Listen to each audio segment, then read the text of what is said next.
The Fundamental Rights, Directive Principles of State Policy and Fundamental Duties are sections of the Constitution of India that prescribe the fundamental obligations of the states to its citizens and the duties and the rights of the citizens to the state.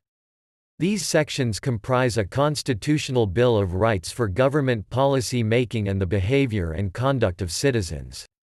These sections are considered vital elements of the Constitution, which was developed between 1947 and 1949 by the Constituent Assembly of India. The fundamental rights are defined as the basic human rights of all citizens.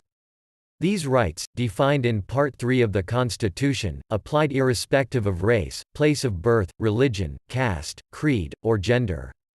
They are enforceable by the courts, subject to specific restrictions.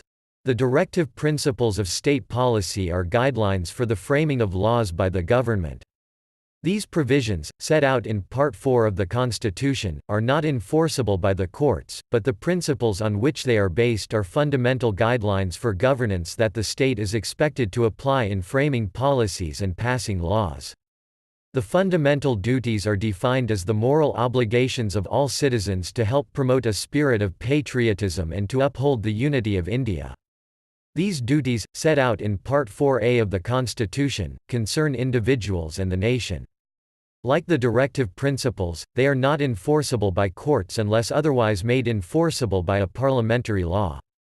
Guiding values of the Indian Constitution: A. We, the people of India; B. Sovereign; C. Socialist; D. Secular; E. Democratic; F. Republic; G. Justice; H. Liberty; I. Equality; J. Fraternity.